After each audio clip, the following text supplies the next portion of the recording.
Today I'm doing the Chelsea chop. This is a great thing to do in late May, early June. It's named after the Chelsea Garden Show because that's around late May, early June. It's just a good time to cut back your perennials. I'm gonna take this Rudbeckia Nitida, which will get 7 feet tall if I let it, and then it just likes to flop. So if you just cut in the front more, like cut it to less than half, and then the next step I'm gonna leave a little more, and then in the back I'm gonna leave a little more, and what that does is staggers the bloom time. So this will bloom first, then this, and you get a bushier, happier plant. This works for so many things. Some things I just cut the entire plant back, like Russian sage, and then it bushes out so much more and you get so many more flowers. I'm gonna do this with my bloom flower this year. I've never done that before, but my bloom flowers like to get tall and then flop. So to keep them bushier, I'm gonna cut them back. We're gonna do it with the Helianthus perennial sunflower, that likes to flop. And it also gives you more flowers this way. We could also do it with our bee balm. Maybe I'll do it with that too. What's nice about when you do different levels is you're still gonna get flowers sooner than later.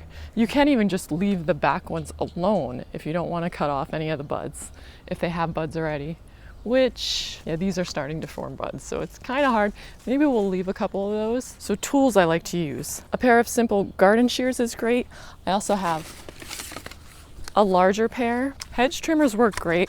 It might seem a little harsh, but if you have a lot of plants to do, this is great for the Russian sage too. It saves you a lot of time. If I had a whole huge hedge of this, I probably would just go in with the hedge trimmers. But since I only have this little chunk, I'm gonna do it prettier. So if you just take your shears and you go down, like Monty Don always says, cut back to something, because then you don't leave a stick in the air. Cut to where a leaf is coming out, then that looks much better. You can't even tell it was trimmed. Not a big deal though. I mean, if you can't even see it, just cut it wherever. And here's some Echinacea in front. Just gonna, you know what? I am just gonna take the hedge trimmers because we do have a lot to do today. The deer don't prune this side for me because this is where we park. So that's a great trick. Because this Rudbeckia Nitida, it's not ultra deer resistant, but I can get away with it because we park our car right here. It might look pretty bare for a week or so, but around here it fills in really quick. As soon as we get some more rain and some warmth, this plant fills out very quickly. Okay, now for these taller ones, I am gonna cut most of them back. 7 feet is just too tall to not flop. I'm gonna add a little bit of support with twine because we have these willow hoops I put in before, but there's places where I could tell they're gonna fall through the hoops. So we're gonna add some twine.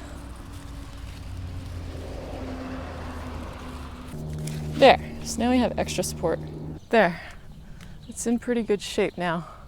I did end up leaving a couple of them untouched because I think they might be okay because the grape can help hold them up. The fence does a good job too. And while we're here, let's just deal with these. It's the first week of June. Feel free to cut back your daffodils. Okay, now let's tackle the Russian sage. This is my tool of choice for the Russian sage. Really easy. I take it down pretty hard.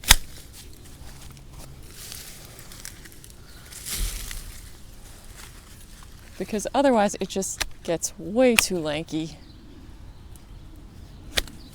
You don't have to do this if you have some of the newer varieties, but this is just the old-fashioned kind that gets huge and flops, which is probably fine. If you live in a super hot, dry area, it might not flop, and also my soil, it might be too fertile for it.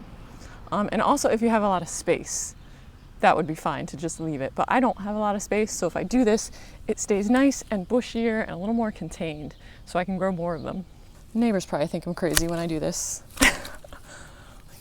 Why did she chop down all her Russian sage?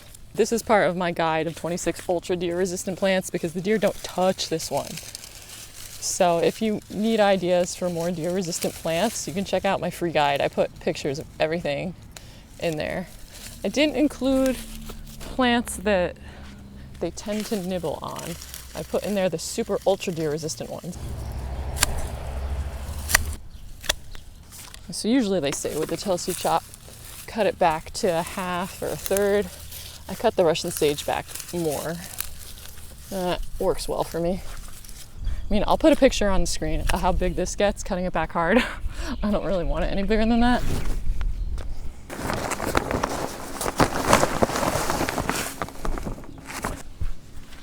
The deer are leaving me alone more and more as I plant more things they don't like. They're losing interest in my garden, so take that to heart. If you're having a problem with deer, if you're putting in a lot of new things, that's why. So this Joe Pye weed, they usually nibble by now, but since they haven't, I'm gonna have to nibble it for them. Take it right to there. I could probably make a cutting of that if I had a space for more Joe Pye weed. Make that one a little shorter, that one a little shorter. Yeah, so this should get some side shoots out here now. Okay, here we have some Balm and some Echinacea. I'm gonna do the traditional Chelsea chop way this time, where I'm actually gonna cut some of it and leave some of it. And that way we'll have short bushy plants in the front. They'll hopefully hold up the ones in the back, but then we'll also get blooms earlier than later, because we'll get the back to bloom and then the middle and then the front, because I'd like to show you that. So I'll cut these front ones down hard. Balm is another ultra deer resistant one. It is in the guide.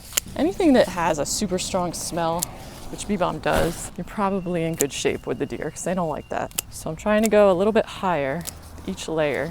So you have short, medium, medium high, and tall. So we'll have blooms, blooms, blooms, blooms. It should be great. Let's do the same thing with the Echinacea. So we'll have blooms, later blooms, later blooms, later blooms. When you're working in tight quarters, like where this helianthus is, it's a good idea to just grab it, make a ponytail, and then you can just take everything with you.